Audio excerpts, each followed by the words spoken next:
ప్రతిరోజు చదవాలి. ஆமா, அதை தியானிக்கணும். దాన్ని ధ్యానించాలి. நிறைய பேர் தன்னுடைய நேரத்தை எத்தனையோ உலக காரியத்துக்காக கொடுக்கறாங்க.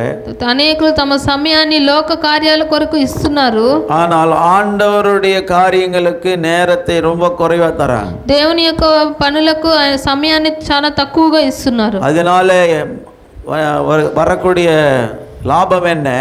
దానివల్ల వస్తున్న లాభం ఏంటి? சில பேர் சம்பாதிக்கிறதுக்காக அதிக நேரத்தை கொடுத்து సంపాదించడానికి అధికమైన సమయాన్ని ఇచ్చి கொடுத்து సమయాన్ని ఇచ్చి వ్యాధిயை எடுத்து வாங்கிக்கொண்டு వ్యాధిని తీసుకొని హాస్పిటల్ ஓடிக்கொண்டு హాస్పిటల్కి పరిగెడతా காசுகளை மிகவும் கொட்டி செலவு பண்ணி ధనాన్ని ఎక్కువగా ఖర్చు పెట్టి மாத்திரைகளை வாங்கின துண்ணு మాత్రలు తీసుకొచ్చి తిని அது ஒரு எஃபெக்ட் கொடுத்தது. அது ஒரு ரியாக்ஷன்.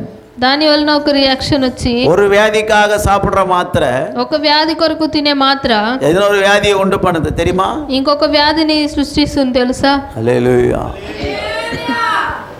సకల పాపங்களை నీకి శుద్ధీకరించే ఒరే ஒரு రక్తం. సకల పాపముల నుంచి మనల్ని పరిశుద్ధపరిచేది ఒకే ఒక రక్తము. அதுதான் இயேசுவின் ரத்தம். అదే యేసు యొక్క రక్తము. அந்த ரத்தம் உனக்குள்ளே பாயமானால் ఆ రక్తము నీలో ప్రవహిస్తే அதுதான் ఔషధం. అదే ఒక ఔషధము. அந்த ఔషధమే நம்முடைய எல்லா வியாதிகளும் குணமாக்குகிற மருந்து. ఆ ఔషధమే ప్రతి ఒక్కరు వ్యాధులను స్వస్థపరిచే మందు. హల్లెలూయా. அந்த ராபோஜனத்தை யார் ஒருவர் ஒழுங்கும் கிரமமா எடுக்கிறாங்களோ, బల్లారాధనను ఎవరు క్రమముగా భయభక్తిగా తీసుకుంటున్నారో அவங்க வாழ்க்கையிலே வியாதியே வராது. వాళ్ళ జీవితంలో వ్యాధి రాదు. அதுக்காக தான் நாங்க ராபோஜன முதல் வாரம் கொடுக்கும் பொழுது, అందుకే ఇక్కడ బల్లారాధన మొదటి వారం ఇస్తున్నప్పుడు வெள்ளி சனி 2 நாள் உபவாச கூட்டம் வைக்கிறோம். இங்க శుక్రవారము శనివారము 2 రోజులు ఉపవాస ప్రార్థన పెడుతున్నాము. அந்த 2 நாள் உபவாசத்துல ఆ 2 రోజులు ఉపవాసంలో వచ్చి உன்னை நீ சுத்திகரித்துக் கொண்டு నిన్ను నీవు పరిశుద్ధపరచుకొని పరిశుద్ధముగా தேவனுடைய பந்தியிலே దేవుని యొక్క బంతిలో அந்த அப்பத்தையும் ரசத்தையும் எடுப்பாயானால், రొట్టెని రసాన్ని తీసుకున్నప్పుడు அந்த அப்பமும் ரசமும் ఆ యొక్క రొట్టె రసము இயேசுவின் ரத்தமாய் சரீரமாக యేసుని రక్తముగా శరీరముగా உன்னுடைய சரீரத்துக்குள்ள சுகத்தையும் ஜீவனையும் கொடுக்கிறது. నీ శరీరములో స్వస్థతను జీవమును కలుగజేస్తుంది. ஆமென். நிறைய பேருக்கு புரிய மாட்டேன். అనేకులకు అర్థమవటం లేదు. ராபோஜனம் கொடுக்க போற நேரத்துக்கு கொஞ்சம் பேர் வாங்கிக்கிறாங்க கையை நீட்டி. బల్లారాధన ఇచ్చే సమయానికి వచ్చి తీసుకుంటారు కొంతమంది. அவங்க என்ன நடக்குங்க? ఏమవుతుంది? ஒண்ணுமே நடக்காது. ఏం జరగదు. அந்த வசனத்தை கேட்டு ఆ వాక్యాన్ని విని தேவ சமூகத்தில் ஒப்பு கொடுத்து దేవుని సన్నిధిలో అప్పగించుకొని உன்னை நீ சுத்திகரித்துக் கொண்டு నిన్ను నీవు పరిశుద్ధపరచుకొని நீ தேவனுடைய பந்தியிலே பெற்றுக்கொண்டால், నువ్వు దేవుని యొక్క బంతిని తీసుకున్నప్పుడు அப்போ உன்னுடைய வாழ்க்கை ஆசீர்வாதமா இருக்கும். అప్పుడు నీ జీవితం ఆశీర్వాదంగా ఉంటుంది. அப்போ அந்த ரத்தத்தில் இருக்கிறதான வல்லமை, అప్పుడు ఆ రక్తంలో ఉంటున్న శక్తి, ஆண்டவர் சரீரத்தில் இருக்கிறதான வல்லமை, దేవుని యొక్క శరీరంలో ఉంటున్న శక్తి, அவர்களுக்குள்ள இருக்கிற பரிசுத்தம், ఆయనలో ఉంటున్న పరిశుద్ధత உனக்குள்ளவே கிரியை செய்ய ஆரம்பிக்கும். నీలో క్రియ చేయడానికి ప్రారంభిస్తుంది. நீங்க யூதாஸ் காரியத்தை பற்றி நீங்க வேதத்தில் வாசித்திருக்கீங்க. ఇక్కడ ఇస్కరియోతు యూదా గురించి మనం బైబిల్లో చదువుతున్నాము. அந்த அப்பத்தை வாங்கின உடனே వాడు రొట్టెని తీసుకున్న వెంటనే பிசாசு அவனுக்குள்ள பிரவேசிதான். అపవాది వాడిలో ప్రవేశించింది. என்ன காரணம்? ఏం కారణము? హల్లెలూయా. எதனால? ఎందువలన? அந்த ரொட்டி பரிசுத்தமானதுதான். ఆ రొట్టె పరిశుద్ధమైందే. அந்த வாங்குறவன் பரிசுத்தம் இல்ல. వాడిని తీసుకునేది వాళ్ళు పరిశుద్ధంగా లేడు. அந்த ரொட்டியை வாங்குறவன் பரிசுத்தம் இல்ல.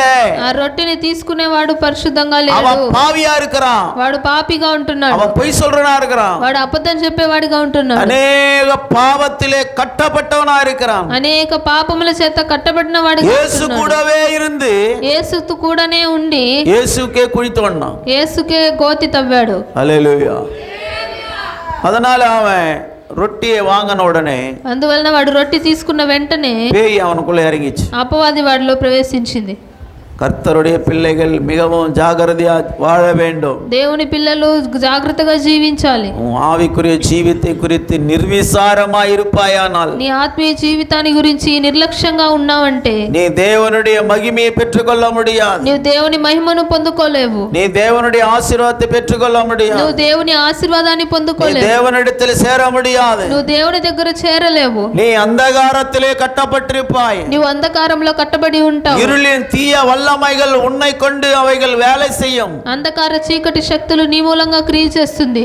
ஏன் சொன்னா, ఎందుకంటే நீ ஆண்டவருக்கு உன்னை ஒப்பு கொடுத்தாங்க போனதுனால. నువ్వు దేవునికి నిన్ను అప్పగించుకోకుండా పోవడం వలన குடும்பத்திலே முதலாவது வசனத்தின் பிரகாரம் ஜீவிக்க முதலாவது கற்றுக்கொள்ள வேண்டும். కుటుంబంలో మొట్టమొదటిగా వాక్యానుసారంగా నడుచుకోవడాన్ని నేర్చుకోవాలి. சபைக்கு வரீங்க, సంఘానికి వస్తున్నారు, ஆனால் కానీ சபைக்கு வரவங்க வீட்டிலேயே சமாதானம் இல்லை. సంఘానికి వస్తున్న వాళ్ళ గృహంలోనే సమాధానం లేదు. சிலர் சொல்றாங்க, உங்க சபைக்கு வரவங்க இந்த சர்ச்சுக்குள்ளதான் வசனத்தை கேட்கறாங்க.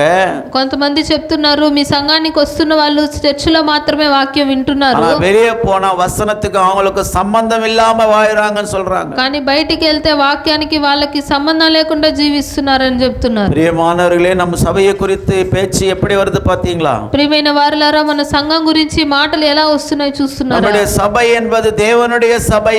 ఇది సంఘం అంటే దేవుని యొక్క సంఘం. ఇది அதுதான் இது முன்னால சபைனா என்னன்னு சொல்லி கேட்டேன். అందుకే ఇంతకు ముందు సంఘం అంటే ఏమని అడిగాను. அல்லேலூயா. சபை என்றால் ஆராதிக்கிற இடம் சொன்னீங்க, సంఘం అంటే ఆరాధించే స్థలం అని చెప్పారు, ஜெபிக்கிற இடம் சொன்னீங்க, ప్రార్థించే స్థలం అని చెప్పారు, நாங்க எல்லாரும் சபைன்னு சொன்னீங்க.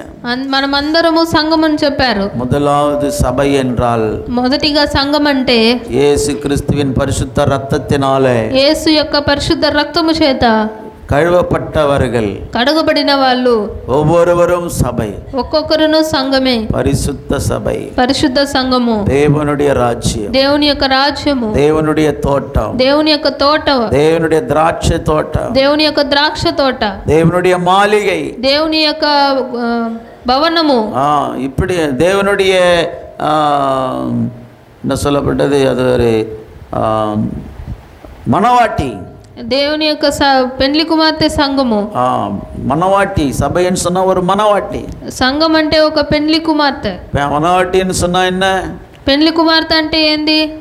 யாரு எந்த புருஷனோடு சேராம பரிசுத்தமாய் வாழ்கிற ஒரு கன்னிகை என்றுதான் மணவாட்டின்னு சொல்லுவாங்க. ఏ పరిశుద్ధంగా జీవిస్తూ ఏ పురుషునితో చేరకుండా ఉంటున్న కన్యకనే పెండ్లి కుమార్తె అంటారు. அந்த பழைய காலத்து ஏற்பாட்டு காலத்திலே ஒரு பெண்ணை திருமணம் பண்ணணும்னு சொன்னால் அந்த பெண்ணினுடைய சாட்சியை கேட்டு அந்த ஆசாரியனிடத்தில் வந்து அந்த பெண்ணு கன்னியத்துவத்தில் இருக்குதா இல்லை கன்னியத்துவம் கன்னிகை அந்த కన్నిగయా ఇల్లియా இருக்குதா சொல்லி చెక్ பண்ணுவாங்க. అప్పటి కాలంలో అప్పుడు పెద్దల దగ్గరికి వెళ్ళి వాళ్ళు సాక్ష్యాన్ని తీసుకొని పెళ్లి కుమార్తె కన్యగా ఉంటున్నదా లేదా అని వాళ్ళు చెక్ చేస్తారు. హల్లెలూయా. ఇది కన్నిగை పర్వத்தில் இருக்குதா కన్నిగை పోచియాன்னு சொல்லி పాపాంగ. ఆ కన్యకగా ఉంటున్నదా కన్యకగా లేకుండా ఉంటున్నదా అనేది చూస్తారు. அப்போ கன்னி பருவத்தை தாண்டிட்டு இருந்தா, கன்னிய పర్వాన్ని దాటి ఉంటే, நம்ம உதாரணமா மரியாவை பத்தி நாம் எடுப்போமானால், మనం మరియను తీసుకున్నట్లయితే மரியாள் திருமணத்துக்கு முன்பாகவே அவங்க வந்து கர்ப்பம் தரித்தார்கள். మరియా వివాహానికి ముందే గర్భం ధరించింది. హల్లెలూయా. அவங்க வந்து யோசேப்பு எல்லாமே ஒரு தீர்மானம் பண்ணிட்டான். யோசேப்பு சொல்லிட்டான், இந்த அம்மா எனக்கு மனைவியை தேவையில்லைன்னு சொல்லி. யோசேப்பு చెప్పాడు, నాకు భార్యగా వద్దు అని. హల్లెలూయా. அப்போ தேவதூதர் சொன்னாரு, అప్పుడు దేవదూతలు చెప్పారు, அந்த அம்மா பரிசுத்த ஆவியினால கர்ப்பம் தரித்தார்கள். ఆమె పరిశుద్ధాత్మ వలన గర్భము ధరించింది. கன்னிகைகள் குறித்து மிகவும் பரலோகம் சாட்சி கொடுக்குது. கன்னிகையா இருக்கிற கன்னிகையாகிய మరియాలే குறித்து పరలోకం సాక్షి கொடுக்கிறது. కన్యకగా ఉంటున్న మరియా గురించి పరలోకం సాక్ష్యం ఇస్తుంది. இங்க இருக்கிற கன்னிகைகள், திருமணமாகாத இருக்கிற பெண் பிள்ளைகள், వివాహము కాని కన్య స్త్రీలు, ஆண் பிள்ளைகள், మగ పిల్లలు, உங்களை குறித்து பரலோகம் சாட்சி சொல்லுதா? మీ గురించి పరలోకం సాక్ష్యం ఇస్తుందా? உங்களை குறித்து பரலோகம் சாட்சி சொல்ல வேண்டும். మీ గురించి పరలోకము సాక్ష్యం చెప్పాలి. கர்த்தர் உன்னை பற்றி ஆண்டவர் சாட்சி சொல்லணும். నీ గురించి దేవుడు సాక్ష్యం చెప్పాలి. హల్లెలూయా. హల్లెలూయా. தூதர்கள் உன்னை குறித்து செய்தி பரலோகத்துக்கு கொண்டு போறாங்க. దేవదూతలు నీ గురించిన వర్తమానం పరలోకానికి பரிசுத்த తీసుకెళ్తున్నారు. ஆவியானவர் எப்போதும் உன்னை கண்காணித்து கொண்டே இருக்கிறார். పరిశుద్ధాత్మ దేవుడు నిన్ను ఎప్పుడు దర్శిస్తూనే ఉంటున్నాడు. அல்லேலூயா. நீ பரிசுத்தமா இருக்கிறியா இல்லையா என்பதை தேவன் எப்பொழுதும் பார்த்து கொண்டிருக்கிறார். నీవు పరిశుద్ధంగా ఉంటున్నావా లేదా అనేది దేవుడు ఎప్పుడు చూస్తూనే ఉంటున్నాడు. அல்லேலூயா. பரிசுத்தம் இல்லாமல் எவனும் தேவனை தரிசிக்க முடியாது என்று வேதம் சொல்லுகிறது. పరిశుద్ధత లేకుండా ఎవరు దేవుని దర్శించలేరని వాక్యం చెప్తున్నది. எனவே பிரியமானவர்களே, அந்த கன்னிகை என்கிற சபை, కాబట్టి కన్యక అంటున్న సంఘము, மணவாட்டி என்கிற சபை, ఆ పెండ్లి కుమార్తె అంటున్న సంఘము, அது பரிசுத்தம் உள்ளது. అది పరిశుద్ధమైనది. எந்த பாவமும் அணுகாத ஒரு పరిశుద్ధముள்ள ஒரு సభை. ఏ పాపమును తెలియకుండా ఉంటున్న పరిశుద్ధమైన సంఘము. ஹல்லேலூயா. ஒரு திருமணமும் ஆகிற வரையிலே அந்த புருஷனை குறித்து ஆம்பளைங்க பற்றி தெரியாம இருக்கிற கன்னிகைகள் எப்படி இருப்பாங்களோ, ఒక వివాహం అవ్వక ముందు పురుషుల గురించి తెలియకుండా కన్యకలు కుమార్తెలు ఏ రీతిగా ఉంటున్నారో, சபையும் அது போல பாவம் அறியாமல் எந்த பாவத்துக்கும் இடம் கொடுக்காமல் உலகத்திலிருந்து வேறு பிரிக்கப்பட்டதாக இருக்கணும். ఆ సంఘము కూడా ఆ రీతిగా ఏ పాపము తెలుసుకోకుండా ఏ పాపము చేయకుండా లోకము నుంచి వేరు పారై ఉండాలి. ஆமா, நீ ஒரு வேறுபட்ட ஜீவியம் செய்யணும். 2 கொரிந்தியர் 6ஆம் அதிகாரத்தில் அப்படிப்பட்டு சொல்லப்பட்டிருக்கு. 2 కొరింథీయులు 6వ అధ్యాయంలో చెప్పబడుతుంది. இருளுக்கும் வெளிச்சத்துக்கும் சம்பந்தம் இல்லை என்று சொல்லப்படுகிறது. వెలుగుకు చీకటితో సంబంధం లేదని చెప్పి, విశ్వాసిக்கும் అవిశ్వాసిக்கும் ఐక్యం இல்லை என்று சொல்லப்படுகிறது. విశ్వాసికి అవిశ్వాసితో పాలెక్కడదంటుంది. நீ அவர்களை விட்டு பிரிந்து, నీవు వారి నుంచి విడిచి, நீ தனிமையா இருக்கணும், வேறா இருக்கணும் சொல்லப்படுகிறது. నీవు వేరే దూరముగా ఉండాలని చెప్పబడుతుంది. ஆமா, அசுத்தமானதை தொடாமல் இருக்கணும் சொல்லப்படுகிறது. అపవిత్రమైన వాటిని ముట్టకుండా ఉండాలని. அப்பொழுது நான் உங்கள் மத்தியிலே சஞ்சரிப்பேன், అప్పుడు నేను మీ మధ్య సంచరింతును. நான் உங்கள் தேவனாய் இருப்பேன், నేను మీకు దేవునిగా ఉందును. நீங்கள் என் ஜனங்களாய் இருப்பீர்கள். మీరు నా జనులయ్యుందురు. హల్లెలూయా. వాసిக்கிறீங்களா? చదువుతామా? మీరు అవిశ్వాసులతో జోడుగా ఉండకుడి, నీతికి దుర్నీతితో ఏమి సాంగత్యము, వెలుగునకు చీకటితో ఏమి పొత్తు, క్రీస్తునకు బెలియాలతో ఏమి సంబంధము, అవిశ్వాసితో విశ్వాసికి పాలెక్కడిది, దేవుని ఆలయమునకు విగ్రహములతో ఏమి పొందిక, మనము జీవము గల దేవుని ఆలయమై ఉన్నాము. అందుకు దేవుడు ఇలాగూ సెలవిచ్చుచున్నాడు, నేను వారిలో నివసించి సంచరింతును, నేను వారి దేవుడనే యుందును, వారు నా ప్రజలై యుందురు. కావున మీరు వారి మధ్య నుండి బయలు వెడలి ప్రత్యేకముగా ఉండుడి, అపవిత్రమైన దానిని ముట్టకుడని ప్రభువు చెప్పుచున్నాడు. మరియు నేను మిమ్మల్ని చేర్చుకొందును, మీకు తండ్రినై యుందును,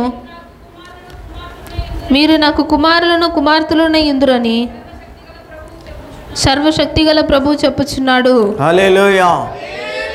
இந்த வசனங்களை நாம் பார்க்கும் பொழுது, ఈ వాక్యాలను మనం చూసినప్పుడు, பிரியமானவர்களே, ప్రియమైన వారలారా, முதலாவது அவர் என்னுடைய ஜனம் என்று சொல்லுகிறார். మొట్టమొదటిగా ఆయన మీరు మా జనులు అంటున్నాడు. இரண்டாவது என் குமாரர் குமார்த்திகள் என்று சொல்லுகிறார். రెండవదిగా కుమారులు కుమార్తెలు అని అంటున్నాడు. முதலாவது நீ தேவனுடைய ஜனமா இல்லையா என்று உன்னை நீ பரிசோதித்து பார்க்க வேண்டும். మొదటిగా నీవు దేవుని జనముగా ఉంటున్నావా లేదా అని నిన్ను నువ్వు పరీక్షించుకోవాలి. தேவனுடைய ஜனமா இருக்கிறதுக்கு சில குவாலிஃபிகேஷன் அங்க கொடுத்திருக்கிறார். దేవుని ప్రజలుగా ఉండడానికి కొన్ని క్వాలిఫికేషన్లు ఇచ్చి ఉంటున్నాడు. ரெவென்யூ டிபார்ட்மெண்ட்ல வேலை கிடைக்கணும்னா அது கொஞ்சம் படிக்க வேண்டியதா இருக்கு. రెవెన్యూ డిపార్ట్మెంట్ లో పని దొరకాలంటే దాన్ని కొన్ని చదువుకోవాల్సి ఉంటుంది. గ్రూప్ 1 గ్రూప్ 2 ఎగ్జామ్ எழுதி பாஸ் பண்ணா ரெவென்யூ டிபார்ட்மெண்ட் கிடைக்கும் வேலை. గ్రూప్ 1 గ్రూప్ 2 పాస్ అయితే రెవెన్యూ డిపార్ట్మెంట్ లో పని వస్తుంది. ஹல்லேலூயா. அதெல்லாம் படிக்காது, எனக்கு வந்து எம்ஆர்ஓ போஸ்ட் கூட, எனக்கு விஆர்ஓ போஸ்ட் கூட கொடுப்பாங்களா? అదంతా చదవకుండా నాకు ఎంఆర్ఓ పోస్ట్ విఆర్ఓ పోస్ట్ అంటే ఇస్తాడా? அது போலதான் இங்க கர்த்தருடைய ஜனமா இருக்கணும் சொன்னா, అలాగనే ఇక్కడ దేవుని ప్రజలుగా ఉండాలంటే இங்கே சில குவாலிஃபிகேஷன் சொல்லப்பட்டது. ఇక్కడ కొన్ని క్వాలిఫికేషన్లు చెప్పబడింది. நீ ஆண்டவர் அந்த వచనం என்ன சொல்லுதுன்னா, ఈ వాక్యం ఏం చెప్తుందంటే, தேவனுடைய ஆலயத்துக்கும் விக்கிரகம் சம்பந்தம் இல்லை, దేవుని యొక్క ఆలయమునకు విగ్రహములతో ఏమి పొందిక, கிறிஸ்துவுக்கும் பேலியாளுக்கும் இசைவில்லை, క్రీస్తునకును బెలియాలతో ఏమి సంబంధము, సంగత్యము. விசுவாசிக்கு பங்கு இல்லை. అవిశ్వాసితో విశ్వాసికి పాలెక్కడిది. அந்நிய நுகத்தில் அவிசுவாசிகளை பிணைக்கப்படாதிருப்பீர்களாக. 14 దుర్నీతితో మీరు అవిశ్వాసులతో జోడుగా ఉండకుడి. దాని పైన నీతికి దుర్నీతితో ఏమి సాంగత్యము, వెలుగునకు చీకటితో ఏమి పొత్తు. அந்நிய நுகத்திலே அவிசுவாசிகளுடன் பிணைக்கப்படாதிருப்பீர்களாக. అవిశ్వాసితో అవిశ్వాసికి పాలెక్కడిది. హల్లెలూయా. அப்போ ஆண்டவர் சொல்றாரு, అప్పుడు దేవుడు చెప్తున్నాడు, விசுவாசியா இருக்கிற நீ அவிசுவாசி பின்மாற்றத்து போனவங்களோட உனக்கு சம்பந்தம் கிடையாது, அவங்களோட சேராதன்றாரு. విశ్వాసిగా ఉంటున్న నీవు వెనుకబడిన వాళ్ళతో సంబంధం ఉండకూడదు, వాళ్ళతో చేరకూడదు అని చెప్తున్నాడు. హల్లెలూయా. இந்த சபையை விட்டுட்டு போயிட்டு குறை சொல்றாங்களா, அவங்கள கூட சேர்ந்தனே நீ பேசக்கூடாது. ఈ సంఘాన్ని విడిచి వెళ్ళిపోయి మన మీద కొరత చెప్తున్న వాళ్ళతో నువ్వు చేరి మాట్లాడకూడదు. அவங்க பின்மாற்றம் அடைந்து விட்டார்கள். వాళ్ళు వెనుకబడిపోయారు. ஹல்லேலூயா. பின்மாற்றம் என்பது தேவனுடைய வசனத்தில் சொல்லப்படுகிறது. వెనకబడిపోవడం అని దేవుని ఒక వాక్యంలో చెప్పబడినది. பிரியமானவர்களே, அவர்கள் உலக காரியத்தை பார்த்தோ இல்லாவிட்டால் எதையோ ஒரு காரியத்தை கண்டு இங்கே இருக்கிற சகோதரர்களுடைய மேலே ஒரு கசப்பை வச்சு விரோதத்தை வச்சு சபையை விட்டு போயிடுவாங்க. சில பேர் குடும்பத்தை விட்டு போகிறாங்க, சில பேர் ఆఫీసు వేల ఇదెల్లాం కూడా రిజైన్ பண்ணிட்டு పోయిర్రాంగ இல்லையா. కొంతమంది సంఘంలో ఉంటున్న వాళ్ళ మీద ఏదైనా ద్వేషం ఉంటే సంఘాన్ని విడిచి వెళ్ళిపోతారు, కొంతమంది కుటుంబాన్ని విడిచి వెళ్ళిపోతారు, కొంతమంది ఆఫీస్లో కూడా వాళ్ళ పని నచ్చకపోతే విడిచి వెళ్ళిపోతూ ఉంటారు. హల్లెలూయా. பிரியமான சகோதரனே சகோதரி, ప్రియమైన సహోదరుడా సహోదరి, வேலை விட்டு போனால் இன்னொரு வேலை கிடைக்கும். పని విడిచిపెట్టి వెళ్తే ఇంకో పని దొరుకుతుంది. ஆனால் குடும்பத்தில் புருஷனை விட்டு போனாலும் மனைவியை விட்டு போனாலும் இன்னொரு மனைவி கிடைக்குமா? ఆ కుటుంబంలో పురుషుని భర్తని విడిచి వెళ్ళినా భార్యని విడిచి వెళ్ళినా ఇంకో భార్య ఇంకో భర్త దొరుకుతాడా? அப்படி இன்னொரு மனைவி இன்னொரு புருஷன் அப்படின்னு சொன்னாவே பைபிள் அது அங்கீகரிக்கிறது கிடையாது. ఇంకొక భార్య ఇంకొక భర్త అంటే బైబిల్ దాన్ని అంగీకరించదు. உன் கட்டின புருஷன் உயிரோடு இருக்கிற வரைக்கும் அவனோட தான் நீ வாழ்க்கை நடத்தணும். నిన్ను కట్టుకున్న భర్తని ప్రాణంతో ఉన్నంత వరకు అతనితోనే నీవు జీవితాన్ని గడపాలి. மனைவி உயிரோடு இருக்கணும், அவதான் உன்னுடைய மனைவி, அவங்களோட தான் நீ வாழ்க்கை நடத்தணும். నువ్వు కట్టుకున్న భార్య ప్రాణంతో ఉంటే ఆమె నీ యొక్క భార్య, ఆమెతోనే నీవు జీవితాన్ని గడపాలి. அந்த కట్న கூட இருக்கிற மனைவியும் புருஷனுக்குள்ளே ஒரு ஐக்கியம் இல்லாதப்ப நீ பைபிள் எடுத்தின பிரயோజனம். ఆ కట్టుకున్న భర్త భార్యల మధ్యనే ఐక్యత లేకుండా ఉంటుండగా బైబిల్ తీసుకొని ఏం ప్రయోజనం? పుల్లింగలే நீ அன்பு காட்டாதப்போ உனக்கு எதுக்கு கிறிஸ்தவம்? నువ్వు కన్న బిడ్డల మీద ప్రేమ చూపించకుండా ఉంటే నీకెందుకు క్రైస్తవము? நீ பெத்த உன் தாய் தகப்பனை கனப்படுத்தாம அவங்களுக்கு மரியாதை கொடுக்காம அவங்களோட சந்தோஷப்படுத்தாம இருக்கிற நீ எதுக்கு பிள்ளையா இருக்கிற? நீ எதுக்கு அவங்களுக்கு தாய் தகப்பன் எதுக்கு உனக்கு? కన్న తల్లిదండ్రుల్ని గణపరచకుండా మర్యాద చేయకుండా సంతోషపరచకుండా ఉంటే నువ్వెందుకు వాళ్ళకి బిడ్డలుగా ఉంటున్నావు? இந்த பைபிள் தான் போதிக்குது. ఈ బైబిల్ బోధిస్తుంది மனைவி எப்படி இருக்கணும் சொல்லி, భార్య ఏ రీతిగా ఉండాలని, పురుషుడు எப்படி இருக்கணும் சொல்லி, భర్త ఎలాగ ఉండాలని, பிள்ளைகள் எப்படி நடக்கணும் சொல்லி, పిల్లలు ఏ రీతిగా నడుచుకోవాలని, எப்படி பெற்றோர்களை கனப்படுத்தணும் சொல்லி, ఎలా తల్లిదండ్రుల్ని గణపరచాలని வேதம் விவரமாய் நமக்கு சொல்லப்பட்டு கையில கொடுக்கப்பட்டிருக்கிறது. వివరంగా చెప్పబడి బైబిల్ మన చేతిలో ఇవ్వబడినది. இந்த வேதத்தின் அடிப்படையில் என்னுடைய வாழ்க்கை எடுபடாமல் இருக்குமானால், ఈ వాక్యానుసారముగా మీ జీవితం లేకుండా ఉందంటే, பிரியமானவர்களே, தேவன் உங்களை யாரோ எனக்கு தெரியாதுன்னு சொல்லுவார். అప్పుడు దేవుడు మిమ్మల్ని ఎరుగనని చెప్తాడు. హల్లెలూయా.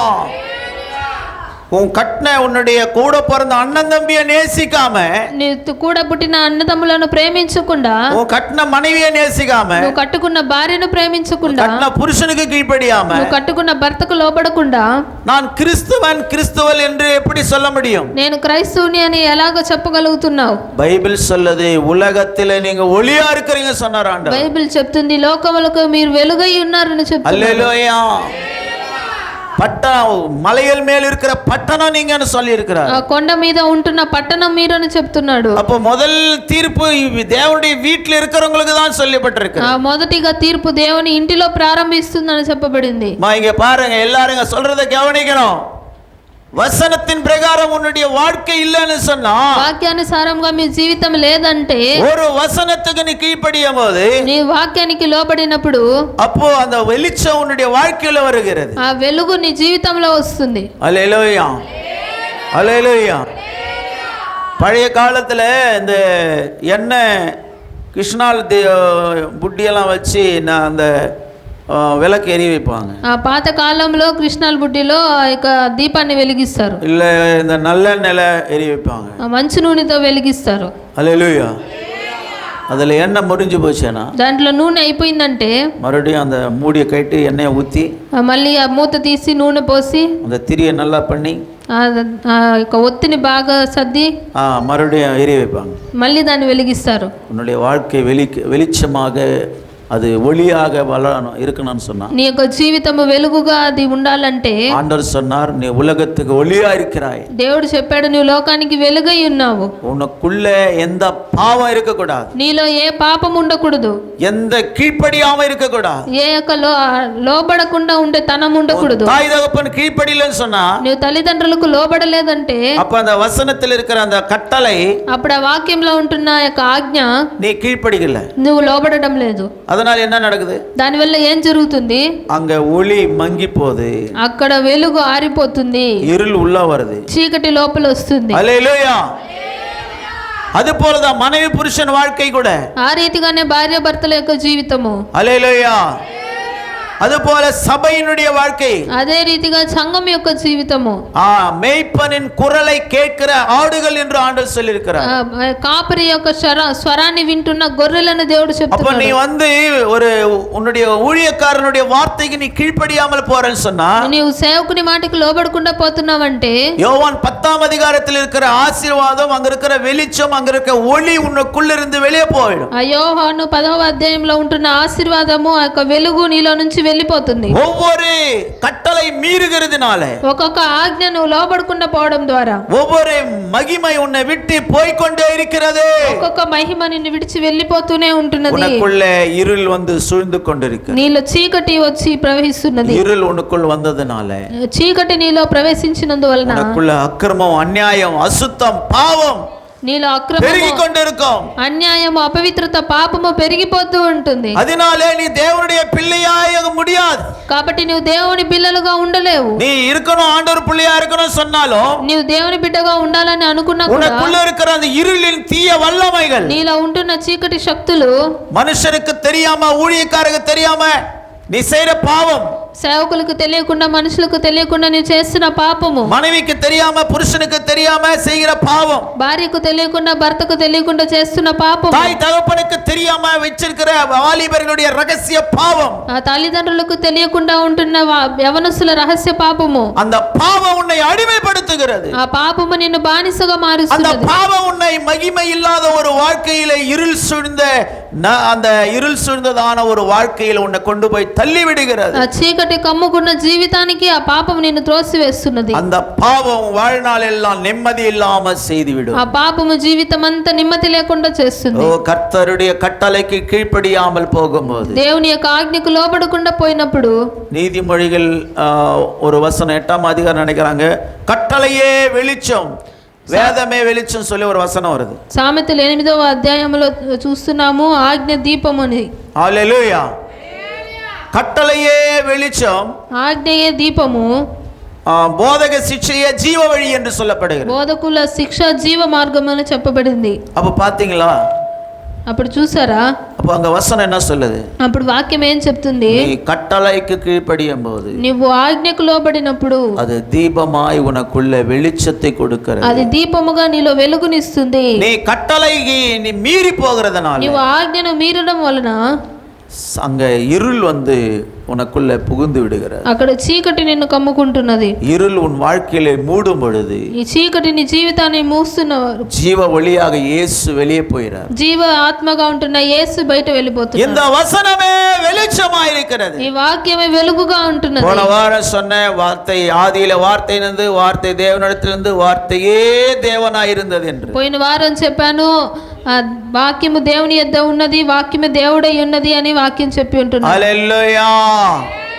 அப்போ அந்த வசனத்துக்கு நீ கீழ்ப்படியாமல் போகும்போது అప్పుడు నువ్వు ఆ వాక్యానికి లోబడకుండా పోయినప్పుడు தேவன் வெளியே போயிறாரு. దేవుడు బయట వెళ్ళిపోతున్నాడు. உனக்குள்ள இருள் வந்து சூழ்ந்து கொள்ளும். నీలో చీకటి కమ్ముకుంటున్నది. எந்த விதத்துல உன் மாம்சீக இச்சைகளுக்கும் உலகத்தின் ஆசைகளுக்கும் இடம் கொடுக்க கூடாது. ఏ విధముగా కూడా నీ శరీర ఆశలకు లోకంలో ఉంటున్న పాపమునకు నువ్వు చోటు ఇవ్వకూడదు. அப்படி கொடுப்பாயானால் నువ్వు అలాగ ఇస్తున్నావంటే நீ இருளை நேசிக்கிறாய். నువ్వు చీకటిని ప్రేమిస్తున్నావు. கலாத்தியர் 3ஆம் அதிகாரம் 22ஆம் வசனம் சொல்லப்பட்டது. గలతీయులు 3వ అధ్యాయం 22వ వాక్యం చెప్పబడింది.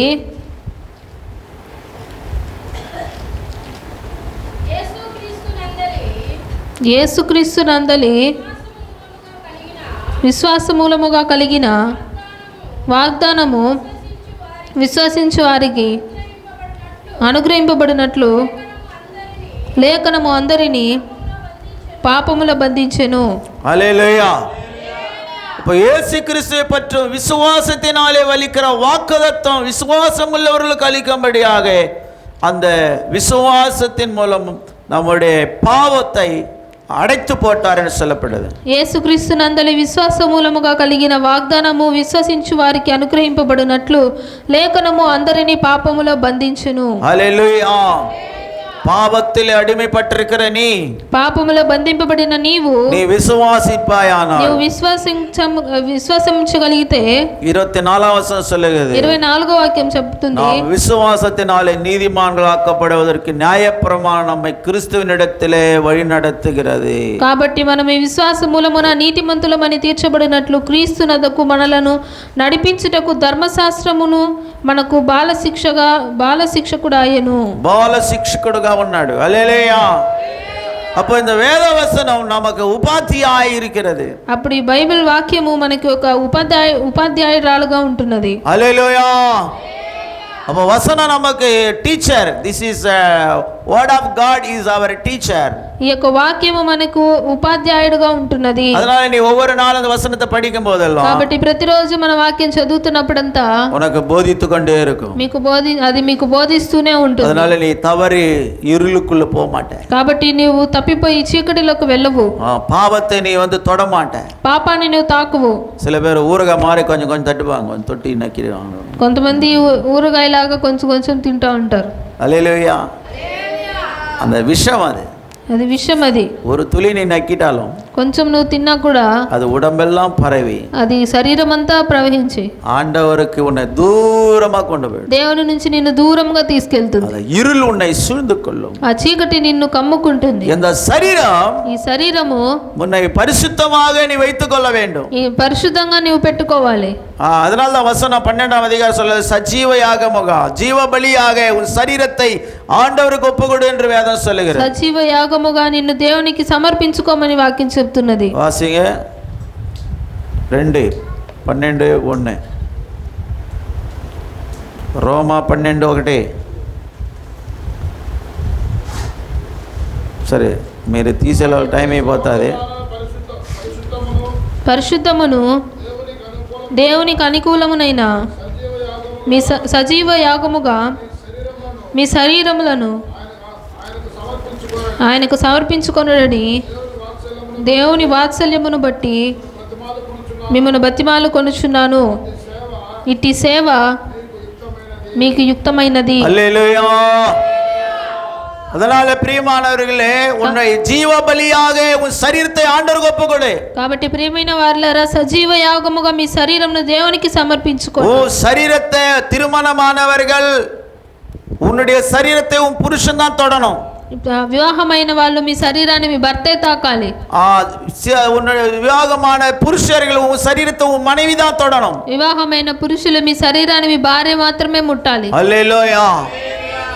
அப்போதான் நீ வந்து பரிசுத்தமா இருக்க முடியும். అప్పుడు మాత్రమే నువ్వు పరిశుద్ధంగా ఉండగలుగుతావు. உன் சரீரத்தை விற்று போடுவாயானால், నీ శరీరాన్ని అమ్మి వేసుకున్నట్లయితే, உன் சரீரத்தினுடைய மாம்ச இச்சைகளுக்கு ஏற்ற பிரகாரமா ஜீவிக்க நீ போவாயானால், నీ శరీరంలో ఉంటున్న మాంస ఆ యొక్క ఆశల ప్రకారంగా నీవు జీవించినట్లయితే, நீ இருளடைந்ததான ஒரு சபிக்கப்பட்ட ஒரு சரீரமாய் உன்னுடைய சரீரம் மாறி போயிடும். ఒక చీకటిగా శపించబడిన శరీరముగా నీ శరీరం அந்த మార్చబడింది. சரீரம் தேவனுடைய ஆலயமாய் மாற முடியாது. ఆ శరీరము దేవుని ఆలయంగా మార్చబడలేదు. அந்த சரீரத்துல தேவனுடைய ஆவி வந்து வாசம் பண்ண முடியாது. ఆ శరీరములో దేవుని ఆత్మ నివసించలేడు. 2 தெசலோனிக்கேயர் 2:14 சொல்லப்பட்டிருக்கிறது. 2 తెస్సలోనికలు 2:14 చెప్పబడింది. அதை வாசிப்போமானால், అది చదివినట్లయితే, நீங்கள் நம்முடைய கர்த்தராகிய இயேசு கிறிஸ்துவின் மகிமையை அடையும் பொருட்டாக எங்கள் சுவிசேஷத்தினாலே அந்த ரட்சிப்புக்கு உங்களை அவர் அழைக்கிறார். మీరు అలాగున రక్షింపబడి ప్రభు అయిన యేసుక్రీస్తు యొక్క మహిమ పొందవలెనని ఆయన ఈ సువార్త వలన మిమ్మల్ని పిలిచెను. హల్లెలూయా. இந்த சுவிசேஷத்தின் மூலம் இயேசு உன்னை அழைக்கிறார். ఈ సువార్త మూలముగా దేవుడు మిమ్మల్ని పిలుస్తున్నాడు. எதற்காக? ఎందుకొరకు? இயேசு கிறிஸ்துவினுடைய மகிமையை நீ பெற்றுக்கொள்ளும்படி. దేవుని యొక్క మహిమను నువ్వు పొందుకోవాలని. ஆனால் வசனம் சொல்லுகிறது, కానీ వాక్యం చెప్తున్నది, இந்த వசனத்தை நீ கேட்டு இந்த காதுல கேட்டு அந்த காதுல விட்டுட்டு போனா, వాక్యాన్ని విని ఈ చెవిలో విని ఆ చెవిలో విడిచిపెట్టినట్లయితే மகிமை பெற்றுக்கொள்ள முடியாது. మహిమను పొందుకోలేవు. பாவம் இன்னும் உனக்குள்ள கூடிக்கொண்டே இருக்கும். పాపం ఇంకా నీలో చేరుతూనే పోతుంది. ரோமா 3:23 சொல்லுகிறது. రోమా 3:23 చెప్పబడింది. படிக்க நேரம் இல்ல, நானே சொல்றேன். నేనే చెప్తున్నాను. எல்லாரும் தேவ மகிமை பாவம் செய்து தேவன் கொடுக்கும் மகிமையை பெற்றுக்கொள்ளாமல் போகிறார்கள். అందరూ పాపము చేసి దేవుడు అనుగ్రహించి మహిమను పొందలేకపోతున్నారు. హల్లెలూయా. వసనத்துக்கு நீ கீழ்ப்படியலனா பாவி. నువ్వు వాక్యానికి లోబడకుండా పోతే పాపివి. பாவியினுடைய வாழ்க்கையிலே இருளுதா இருக்கும். పాపి యొక్క జీవితంలో చీకటి మాత్రమే ఉంటుంది. మహిమ இல்லை. మహిమ ఉండదు. మహిమ ఇల్లాదవனுடைய శరీరం, మహిమ లేని నీ శరీరము మరురూపమాக்கப்பட்டு అది రూపాంతరపరచబడి యేసుவின் வருகையில் எடுக்கப்பட முடியாது. దేవుని యొక్క రాకడలో అది ఎత్తకూడలేదు. நீ வருகையில் எடுக்கப்படணும்னா నువ్వు రాకడలో ఎత్తబడాలంటే உன்னுடைய శరీరం నీ యొక్క శరీరము పరిశుద్ధமாக்கப்படணும். పరిశుద్ధతగా మార్చబడాలి. அது வசனத்தின் மூலம் ரட்சிக்கப்பட வேண்டும். అది వాక్యం మూలముగా రక్షింపబడాలి. வசனத்தினாலும் ஆவியினாலே புதிய ஜீவனுள்ளவர்களாய் மாற்றப்பட வேண்டும். ఆ వాక్యము చేత ఆత్మ చేత నూతన జీవము గలదిగా మార్చబడాలి. எபிரேயர் 4:1 சொல்லுகிறது. ఎబ్రేయులు 4:1 చెప్తుంది, அந்த மகிமையை பெற்றுக்கொள்ளாமல் பின்வாங்கி போவாதீங்க சொல்லப்பட்டது. ఆ మహిమను పొందుకోకుండా వెనకబడి పోకుండా అని చెప్పబడింది. ஆனபடியால் அவருடைய இளைப்பாறுதலை பிரவேசிப்பதற்கு ஏதுவான வாக்குத்தத்தம் நமக்கு உண்டாயிருக்க உங்களில் ஒருவனும் அதை அடையாமல் பின்வாங்கி போனவனாக காணப்படாதபடிக்கு பயந்திருக்க கடவோம். ఆయన యొక్క విశ్రాంతిలో ప్రవేశించుదు మన వాగ్దానము ఇంకా నిలిచి ఉండగా మీలో ఎవడైనను ఒకవేళ ఆ వాగ్దానము పొందకుండా తప్పిపోవునేమో అని భయము కలిగి ఉందుము. హల్లెలూయా. 7వ వచనం சொல்லுகிறது, 7వ వాక్యం இன்று చెప్తుంది, அவருடைய சத்தத்தை கேட்பீர்களாகில். మీరు ఆ మాటను అంగీకరించి 7వ వాక్యం బాగా చదువు. నేడు మీరు ఆయన మాట వినిన ఎడల మీ హృదయములను కఠినపరుచుకొనకూడని వెనుక చెప్పబడిన ప్రకారము ఇంతకాలమైన తరువాత దావీదు గ్రంథములో నేడని యొక్క దినమును నిర్ణయించుచున్నాడు. ஹல்லேலூயா. அதனால இன்று அவருடைய சத்தத்தை கேட்பீராக, உங்க இருதயங்களை கடினப்படுத்தாதிருங்கள். నేడు మీరు ఆయన మాట వినిన ఎడల మీ హృదయములను కఠినపరుచుకొనకూడని. ஹல்லேலூயா. வசனத்தை ஏதாவது உட்கார்ந்து கேட்கறாங்களா பாரு. వాక్యం ఏమన్నా శ్రద్ధగా వింటున్నారా చూడండి. ஐயா, உங்களோட வாழ்க்கையிலே இந்த వ్యసనன்ற வெளிச்சம் உனக்குள்ள வரலன்னு சொன்னா, ఈ వాక్యం నీ జీవితంలో వాక్యం అనే వెలుగులా రాలేదంటే, வசனத்தின் பிரகாரமாய் நீ மன்னிக்கணும், வசனத்தின் பிரகாரம் நீ அன்பு காட்டணும், வசனத்தின் பிரகாரமாய் நீ இயேசுவை போல நீ வாழணும். వాక్యానుసారముగా నీవు క్షమించాలి, వాక్యానుసారముగా నీవు ప్రేమించాలి, వాక్యానుసారముగా యేసులాగా నీవు నడుచుకోవాలి. அப்போதாங்க மகிமை கிடைக்கும். అప్పుడే అండి మహిమ దొరుకుతుంది. அந்த மகிமை கிடைச்சால்தான் ఆ మహిమ దొరికితేనే பரலோகம் போக முடியும். పరలోకానికి వెళ్ళగలుగుతాం. கடைசியா 1 பேதுரு ఆఖరిగా 1 పేతురు 5వ அதிகாரம் 5వ అధ్యాయము 1వ వచనం சொல்லுது, 1వ వాక్యం చెప్తుంది, உங்களில் மூப்பருக்கு உடன் மூப்பர கிறிஸ்துவின் பாடுகளுக்கு சாட்சி இனி வெளிப்படும் மகிமைக்கு பங்கா இருக்கிற நான் சொல்லுகிற புத்தி என்னவென்றாலும் சொல்லப்படுகிறது. తోటి పెద్దను క్రీస్తు శ్రమలను గూర్చిన సాక్షిని బయలుపరచబడబోవు మహిమలో పాలివాడునైన నేను మీలోని పెద్దలను హెచ్చరించుచున్నాను. இனி வெளிப்படும் மகிமைக்கு பங்காளிகளா இருக்கிறீர்கள். బయలుపరచబడబోవు మహిమలో పాలివారుగా ఉంటున్నారు. హల్లెలూయా. ஒரு மகிமை வெளிப்பட போகிறது. ఒక మహిమ బయలుపరచబడబోతుంది. ஒவ்வொரு நாளும் உன்னுடைய மகிமை கூட்டிக் கொண்டே இருக்க வேண்டும். ప్రతిరోజు నీ మహిమను నువ్వు ఇంకా చేర్చుకుంటూనే వెళ్ళాలి. நிறைய பேர் ஒவ்வொரு நாளும் ஒவ்வொரு பாவத்தை சேர்த்துக்கினுறாங்க. ప్రతి ఒక్కరు చాలా మంది ఒక్కొక్క రోజు ఒక్కొక్క పాపాన్ని చేర్చుకుంటున్నారు. உன் தாய் தகப்பன் கீழ்ப்படியாமல் போகும்போது பாவம் உனக்குள்ள வருகிறது. నీ తల్లిదండ్రులకు లోబడకుండా పోయినప్పుడు పాపం నీలోకి వస్తుంది. పురుషునికి కీழ்పడియామ పోகும்போது வருகிறது. నీ భర్తకు లోబడకుండా పోయినప్పుడు పాపం నీలో వస్తున్నది. உன்னுடைய சரீரத்தை சரீரமா இருக்கிற உன் மனைவியை நேசிக்காமல் போகும்போது பாவம் உனக்குள்ள வருகிறது. నీ శరీరంతో శరీరంగా ఉంటున్న భార్యను ప్రేమించకుండా పోయినప్పుడు పాపం నీలో ప్రవేశిస్తుంది. உன் தாய் தகப்பனுக்கு கனப்பண்ணாமல் போகும்போது பாவம் உள்ளே வருகிறது. నీ తల్లిదండ్రుల్ని గణపరచకుండా పోయినప్పుడు పాపం నీలో వస్తున్నది. உன்னுடைய ஊழியக்காரனாகிய மேய்ப்பனின் குரலை கேட்காம கீழ்ப்படியாமல் போகும்போது కాపరి యొక్క స్వరాన్ని వినకుండా లోబడకుండా పోయినప్పుడు పాపము నీలో ప్రవేశిస్తుంది. இப்படி ஒவ்வொரு பாவமும் உள்ள சேர்ந்து ఇలా ఒక్కొక్క పాపము లోపల చేరి தேவ மகிமை இல்லாமல் దేవుని మహిమ లేకుండా అంధకారத்தில் కట్టப்படுகிறது. చీకటితో కట్టబడుతున్నది. దయచేసి இந்த நாளிலே దయచేసి ఈ రోజున கர்த்தர் உங்களோடு பேசிக்கொண்டிருக்கிறார். దేవుడు మీతో మాట్లాడుతున్నాడు. தேவனுடைய மகிமையை பெற்றுக்கொள்ள దేవుని యొక్క మహిమను పొందుకోవాలి. அவருடைய பாடுகளுக்கு நீங்க பங்காளிகளா மாற வேண்டும். ఆయన యొక్క శ్రమలలో మీరు పాలువారుగా మార్చబడాలి. நிந்தைகள் அவமானங்கள் கஷ்டங்கள் வரலாம். నిందలు అవమానములు కష్టములు రావచ్చు. ஆனால் அவைகளை சகித்து இயேசுவுக்காக அவர் சிலுவை எடுத்துக்கொண்டு நீ பின் போக வேண்டும். కానీ సహించి యేసు కొరకు సిలువను ఎత్తుకొని నువ్వు వెంబడించాలి. அப்பதான் நீ மகிமையை பெற்றுக்கொள்ள முடியும். అప్పుడే నువ్వు మహిమను పొందుకోగలుగుతావు. கொஞ்சம் நீ மாம்சத்துக்கு இடம் கொடுத்தால், కొంచెం నువ్వు శరీరానికి చోటిస్తే, கோபத்துக்கு ரோஷத்துக்கு வைராகியத்துக்கு நான் என்ன படிச்சது, நான் என்ன என்னுடைய கேஸ்ட் என்ன என்னுடைய அந்தஸ்து நான் போனேனா, కోపానికి రోషానికి నువ్వు చోటిచ్చి నేనేం చదువుకున్నాను నా క్యాస్ట్ ఏందని నువ్వు వెళ్ళావంటే அவ்வளவுதான் உனக்குள்ள இருக்கிற தேவ மகிமை போயிடும். నీలో ఉంటున్న దేవుని మహిమ వెళ్ళిపోతుంది. జీవ పుస్తకத்துல உன் பேரு, జీవ గ్రంథంలో నీ పేరు போயிடும், కొట్టివేయబడుతుంది. அதுதான் அங்கே வசனம் சொல்லுது. అదే వాక్యం చెప్తుంది. அதை கூட படிச்சு கடைசியா முடிச்சலாம். 1 பேதுரு 4:13. 1 పేతురు 4:13 படிங்க. క్రీస్తు మహిమ బయలుపరచబడినప్పుడు మీరు మహానందముతో సంతోషించు నిమిత్తము క్రీస్తు శ్రమలలో మీరు పాలివారై ఉన్నంతగా సంతోషించుడి. హల్లెలూయా. கிறிஸ்துவின் மகிமை வெளிப்படும் போது நாட்கள் சமீபமா இருக்கிறது. దేవుని యొక్క మహిమ బయలుపరచబడబోయే రోజులు సమీపముగా ఉన్నవి. அதனால இப்போது உனக்கு வருகிற சோதனைகள் கஷ்டங்கள் இதெல்லாம் உனக்கு மகிமை கொடுப்பதற்காகவே. కాబట్టి ఇప్పుడు వస్తున్న శ్రమలు కష్టములు నీకు మహిమను కలిగించడం కోసమే. நான் நல்லதாங்கறேன், நான் நீதியாகறேன், நான் உத்தமமா இருக்கிறேன், இதெல்லாம் பேசக்கூடாது. నేను బాగానే ఉన్నాను, నీతిగా ఉంటాను అని ఇవన్నీ మాట్లాడకూడదు. இந்த நியாயம் பேசறதுக்கு இடம் கிடையாது. இப்போ న్యాయం మాట్లాడడానికి సమయం కాదు. ఇప్పుడు எத்தனை பாடுகள் வருகிறதோ, எத்தனை உபத்திரம் வருதோ அதை சகித்து தேவனுடைய நீதியிலே நடக்க வேண்டும். ఎన్ని శ్రమలు ఎన్ని కష్టాలు వస్తున్నదో సహించి దేవుని నీతిలో నడుచుకో. அப்பொழுதுதான் இயேசு கிறிஸ்துவின் பாடுகளுக்கு நீங்க பங்காளிகளா மாற முடியும். అప్పుడే మీరు యేసు యొక్క శ్రమలలో పాలివారుగా మార్చబడతారు. அப்பொழுதுதான் தேவனுடைய ஆவி உன் மேல தங்கும். అప్పుడు దేవుని ఆత్మ మీ మీద నివసిస్తుంది. அந்த கீழவசனம் சொல்லு, கிறிஸ்துவின் நாமத்தின் நிமித்தம் நிந்திக்கப்பட்டால் பாக்கியவான்கள், ஏனென்றால் தேவனுடைய ஆவியாகிய மகிமையுள்ள ஆவியானவர் உங்கள் மேல தங்கி இருக்கிறார். క్రీస్తు నామము నిమిత్తము మీరు నిందల పాలైన ఎడల మహిమ స్వరూపి అయిన ఆత్మ అనగా దేవుని ఆత్మ మీ మీద నిలుచుచున్నాడు గనుక మీరు ధన్యులు. హల్లెలూయా. அப்பதான் பரிசுத்தாவி உள்ள வரும். అప్పుడే పరిశుద్ధాత్మ లోపలికి వస్తుంది. ஒரு கோபத்தை அடக்கிறது இல்ல, ఒక కోపాన్ని తట్టుకోవడం సహించడం లేదు, ஒரு பொறுமை இல்ல, ఒక నెమ్మది లేదు, ஓர்ப்பு ஒரு பொறுமை இல்ல, ఒక ఓర్పు లేదు, ஒரு சகிப்பு இல்ல, ఒక సహనం లేదు, பாடுகளை சகிக்க ஒரு மனசு இல்ல, శ్రమలను సహించే మనసు లేదు. பரிசுத்தாவி பரிசுத்தாவி நகை எங்க பரிசுத்தாவி? పరిశుద్ధాత్మ అంటే ఎక్కడుంది పరిశుద్ధాత్మ? அது பரிசுத்தாவி இல்ல, అక్కడ పరిశుద్ధాత్మ లేదు.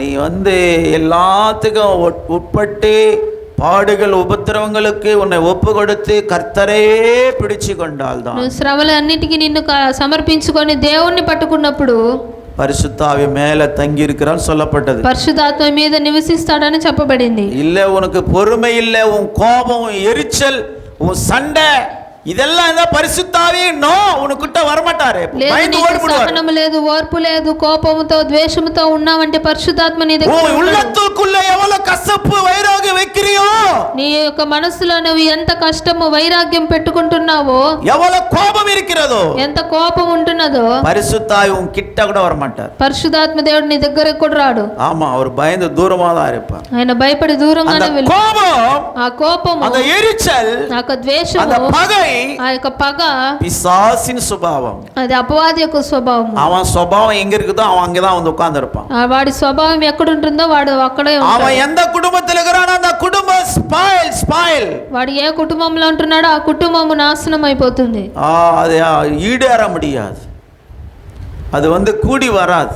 అది చేర్చుకో, అది அதனால ஆண்டவர் சொன்னார், பிசாசுக்கு எதிர்த்து நில்லுங்கள். అపవాదిని ఎదిరించుడి, அப்போ அவன் ஓடி போயிடுவான். అప్పుడు వాడి పారిపోవును. எதிர்த்து நிக்கிறியா, నువ్వు ఎదిరిస్తున్నావా, அதை வந்து கை மேல போட்டுன்னு பிசாசு கூட போட்டுன்னு பயணம் பண்ற நீ. నువ్వు అపవాది మీద చేసుకొని పయనిస్తున్నావు. அல்லேலூயா. பிசாசுக்கு எதிர்த்து நில்லுங்கள். అపవాదిని ఎదిరించుడి. பாடுகள் உபத்திரவங்களுக்கு ஒப்பு கொடுங்க. శ్రమలు కష్టాలకు అప్పగించుకోండి. ஆண்டவருக்காக வாழ்ந்து பாருங்க. దేవుని కొరకు జీవించి చూడండి. ஆவியானவர் நம்மோடு இருப்பார். ఆత్మ దేవుడు మనతో కూడా அவர் ఉంటాడు. உன்னை விட்டு விலக மாட்டார். ఆయన నిన్ను విడిచిపెట్టడు. நீங்க நிறைய பேர் ஆண்டவரே என் கூட இருப்பா, ஏசப்பா என் கூட இருன்னு சொல்லுவாங்க. అనేకులు అంటారు, దేవా నా కూడా ఉండు, నా తోడు ఉండు అని. ஆனா யாரையுமே விட்டு எடுக்க மாட்டாங்க. కానీ ఎవరిని విడిచిపెట్టరు. எல்லாரோட சண்டை, అందరితో గొడవలు, பயங்கரமான ஒரு பொறாமை, ఒక అసూయ, வெறுப்பு, ద్వేషము, கசப்பு, కక్షలు, இதெல்லாம் வச்சுக்கிని நீ வாழ்ந்தானா ఇవన్నీ పెట్టుకొని జీవించినట్లయితే ஆண்டவர் கூட இருக்க முடியாது தம்பி. దేవుని కూడా ఉండలేవు తమ్ముడు. ஆண்டவரும் கூட இருக்க மாட்டார் தங்கச்சி. దేవుడు నీతో కూడా ఉండడు తెల్లమ్మ. ஆண்டவரும் கூட இருக்கணும்னு சொன்னா, దేవుడు నీతో కూడా ఉండాలంటే இந்த வசனத்தின் பிரகாரம் ఈ వాక్యానుసారముగా ஆண்டவருடைய பாடுகள் உபத்திரவங்களுக்கு பங்காளியா மாறு. దేవుని యొక్క శ్రమలకు కష్టాలకు నువ్వు పాలివాడుగా మార్చబడాలి. విశ్వాసం நம்பிக்கை தேவன் மேல் வை. విశ్వాసము నమ్మకము దేవుని మీద పెట్టండి. பகை பழி வாங்குறது என்னுடைய காரியம் சொன்னார் ஆண்டவர். పగ తీర్చుట నా పని అని చెప్తున్నాడు దేవుడు. நீ மட்டும் ஆண்டவர் அன்பிலே போய் கொண்டிருப்பாய். నువ్వు దేవుని ప్రేమతోనే ఉన్నావంటే அவர் யார் யாருக்கு என்னென்ன கொடுக்கணுமோ கொடுத்துருவார். ఆయన ఎవరెవరికి ఏమేమి ఇవ్వాలో அவரே సెటిల్ பண்ணுவாரு. ఆయన సెటిల్ చేస్తాడు. அவருடைய கோபத்துக்கு இடம் கொடு. ఆయన యొక్క కోపానికి చోటివ్వు. ஆண்டவருக்கு முதலிடம் கொடு. దేవునికి మొదటి స్థానాన్ని ఇవ్వు. எல்லாரும் முழங்கால் போடுவோமா, అందరూ మోకరించుకుందాము. జీవనుள்ள தேவன் நம்மோடு பேசிக் கொண்டிருக்கிறார். జీవము కలిగిన దేవుడు మనతో మాట్లాడుతున్నాడు. அவர் நம்மை நீதி நியாயம் தீர்க்கிற தேவன். ఆయన నీతి న్యాయము తీర్చున్న దేవుడు. அவர் நியாய தீர்ப்பு கொடுக்கிறவர். ఆయన న్యాయ తీర్పు ఇస్తున్నవాడు. யாரையுமே விட மாட்டார். ఎవరిని ఆయన విడిచిపెట్టడు. யாருமே தப்ப முடியாது. ఎవరు తప్పించుకోలేరు. நீதிக்காக, பக்திக்காக, பரிசுத்தத்துக்காக வாழ்வாயானால், నువ్వు నీతి కొరకు, భక్తి కొరకు, పరిశుద్ధత కొరకు జీవించినట్లయితే జీవ కిరీటం உனக்கு கொடுப்பார்.